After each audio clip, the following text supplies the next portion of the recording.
Hello and welcome to World Talks on TVP World with me, Ashim Kumar. I'm joined today by David Kirichenko. He's an Associate Fellow at the Henry Jackson Society to assess the latest developments in Ukraine, including the second day of trilateral peace talks in Abu Dhabi, described as constructive, and the significance of Polish Prime Minister Donald Tusk's visit to Kyiv at a critical moment. David, welcome to TVP World. Thanks for taking the time. Thank you for having me on. Right, so described by the Ukrainian side as constructive. What was so constructive about them? Well, I think constructive and is diplomatic jargon for things went relatively okay, but not great. I think for the Ukrainians, they need to be able to maintain a picture that they're aiming to engage in this dialogue and engage in the conversation with the Russians, even when the Russians don't seem as sincere, to not irk Trump or get on Trump's bad side.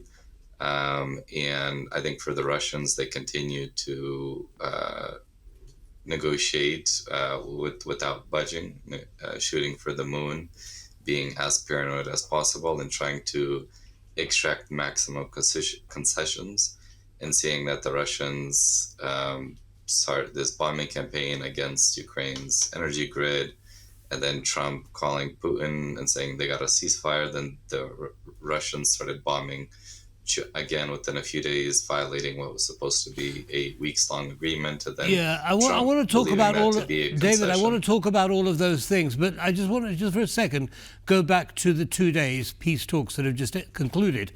Have they moved the needle at all in terms of arriving at some kind of peace, negotiated peace?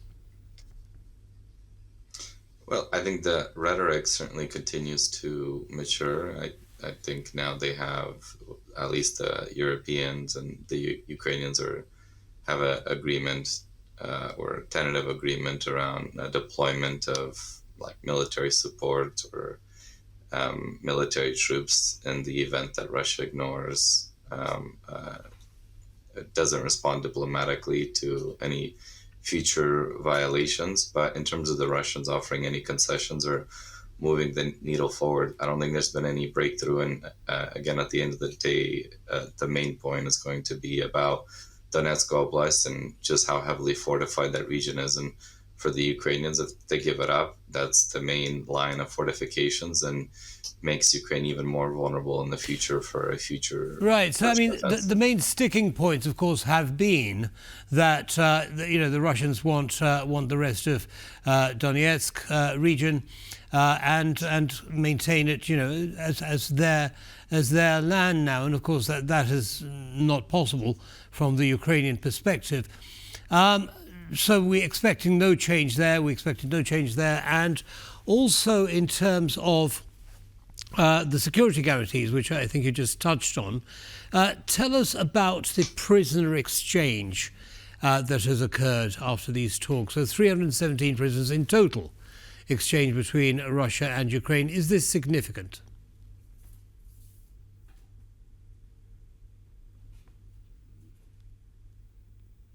Hello, David. I think we've lost the connection there. We're trying to get that back.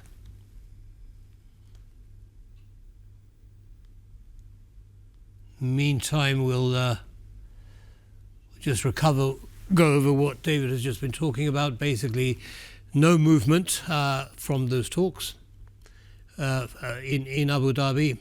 Russians are simply not budging, it would seem, and although they were described as constructive, there really has been very little constructive outcome as a result. I was just asking David about the 317 prisoners that were exchanged, and I'd like to get to know a little bit more, as well as, of course, find out about Prime Minister Tusk's visit to Kyiv. So let's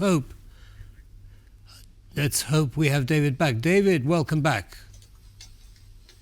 Thank you. All right. Okay. So yes, the 317 prisoners that were exchanged, which includes prisoners going in both directions.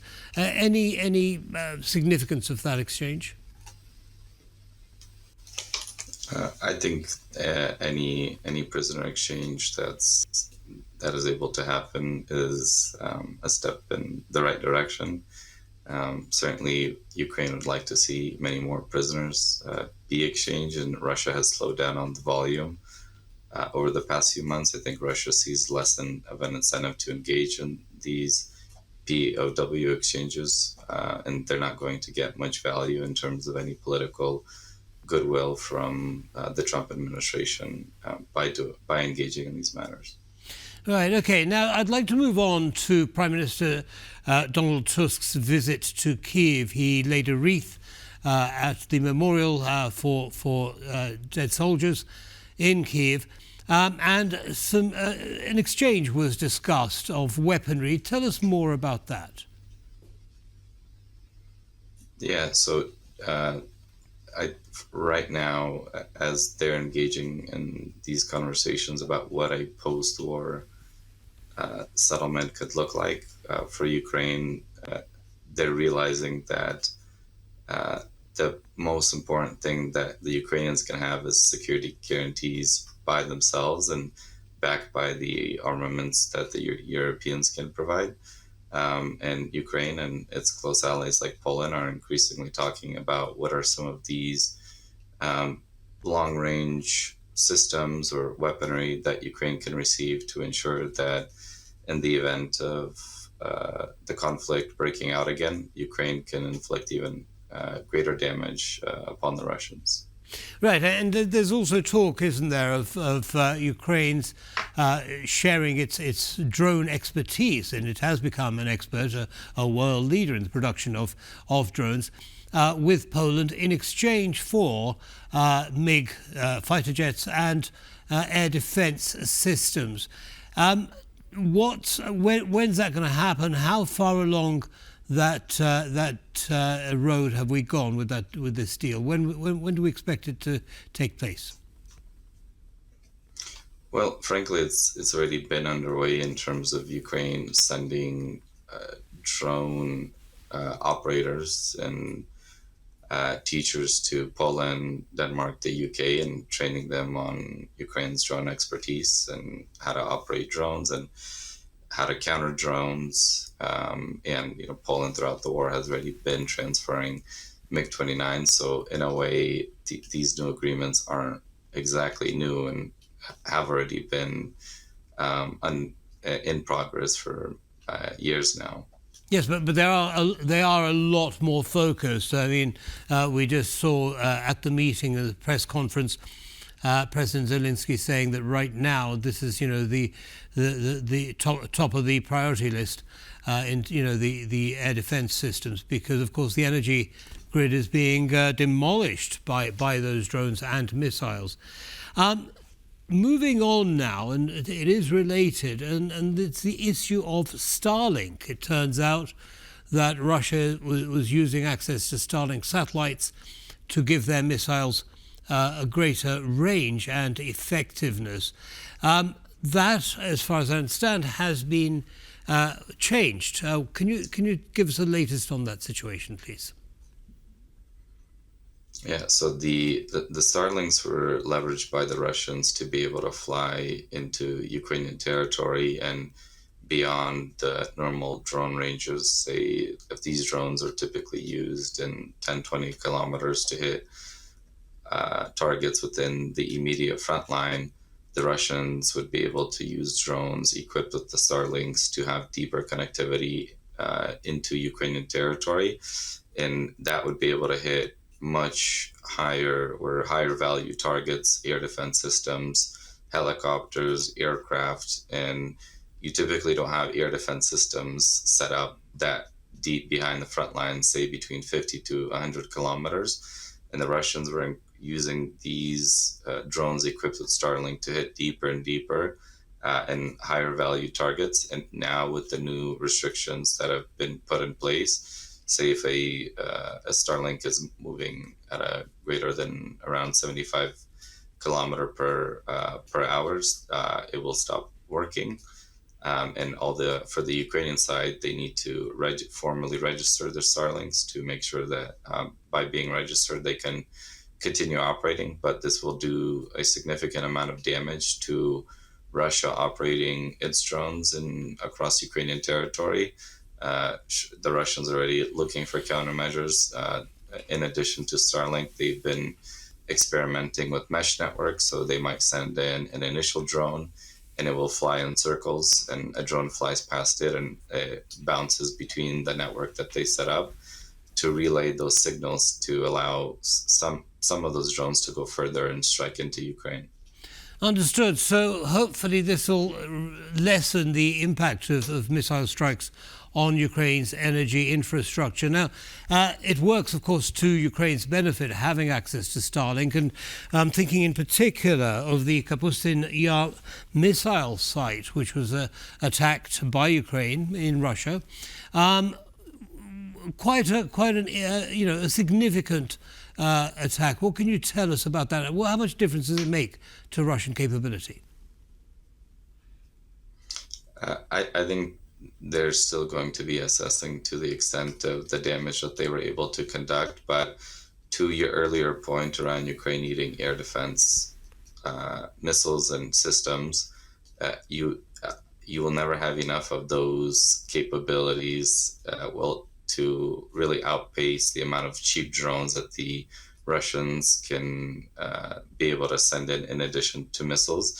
And really the most practical solution would be trying to hit the Archer, not the arrows in this case. So Ukraine, with its drones and any of its missiles that it's able to develop, will continuously try to target these sites, study Russian air defense patterns, and figure out ways to inflict greater damage on Russia's capabilities.